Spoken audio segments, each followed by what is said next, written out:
I want to talk about a book. It's called Exteriors. It's by Annie Ernaux, and I want to talk about it for two reasons. Number one, it's the book that we're reading for book club this month. But the more important reason I want to talk about this book is because it does something that's different from probably 99% of the contemporary literary fiction that is out there right now. But who's Annie Ernaux? A goated French writer by the goat makers at the Nobel Prize. Don't know if you've heard of it, but she won it in 2022 for her Au revoir. And part of that Au revoir that I find really interesting is she makes these very small books that are derived from her journals. And I've talked about journal writing before as a way to generate literary work. So Exteriors is formed from journal entries from 1985 to 1992, comes from the period in Ernaux's life when she moved to Cergy-Pontoise, which was sort of a new suburb on the outskirts of Paris. And it's composed of these the prose is very concise, but not American, like short, punchy, concise. It's not simple prose either.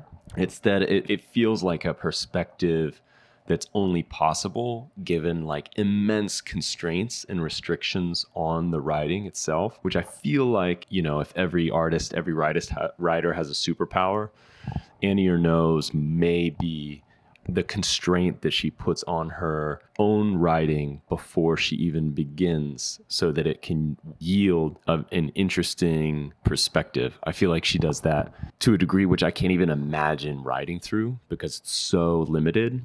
But what it produces is this feeling as a reader that you're getting this perspective that's just like, feels like a crack in a dam, and the water is just fucking shooting out of this crack because the perspective is so narrow and limited.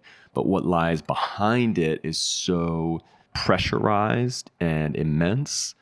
The other way I maybe would think about it is that it reads as it's a slow read because the sentences are dense, and not dense in that they're complex or hard to understand, but dense in that they contain so much information. So much information is inferred and so much perspective is inferred by the sentences. One of the things the book does that's different from almost all contemporary literature that I read is that it's removed from that character-driven writer as avatar perspective.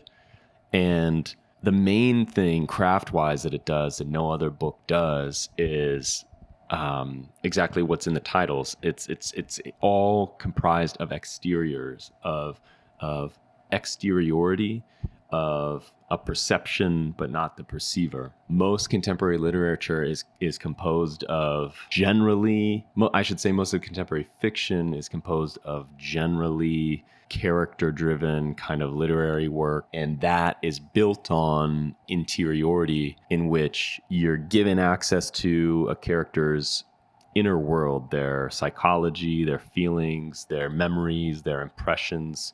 In any given scene, in any given moment, you can enter into what this character is doing and feeling and the way they're reacting inside. But Ernaux hardly has the word I in this book. It's mostly just perceptions focused outwards. But what's interesting and what's rewarding as a writer, I care about, I think, writing and reading and like the impetus of like exciting literary work is either one, to do the craft stuff, to do the moves that are, the predominant literary moves and do them better than anyone else ever, be perfect at writing all those literary moves, or do something that's different, that subverts or changes or is just in a totally different realm or sphere as all of these.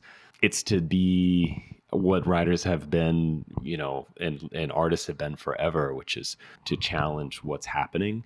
And Ernaux does that. I think the cool thing about this book is that even though it's all exteriors, it's still deeply personal and perspectival, meaning that it's still filled with the sense of Ernaux and her particular perspective. I think that's like why this book is worth trying out, is because you're getting something that I don't think has been done too often, is to create a person out of events and out of perceptions rather than characterization or interiority. I think Arnaud is more successful than a writer like Georges Perec, who, well, Perec, I don't even think he called his work novels or literature. He called it like attempts. So he was mostly just doing these experiments, and whether or not they were successful didn't really matter. But he wrote a book called An Attempt at Exhausting a Place in Paris, and you can read it for free online. It's a 40-page book. It's really quick, but it's just him going to a cafe near the train station in Paris, and he's essentially just only making external observations. And I find that book is reads a little bit more like poetry, and I feel like you gain a lot less of a picture of the person than you do when you read something like Exteriors. Anyway, it's a great book. We're going to read it this month. We are reading it this month for the book club. And on March 31st, here Monday, March 31st, we'll live stream and talk about the book together. But anyway, I hope that your day doesn't suck. Oh, check this out. Before you go, you can't see it. Oh, there it is. That is a duck eraser.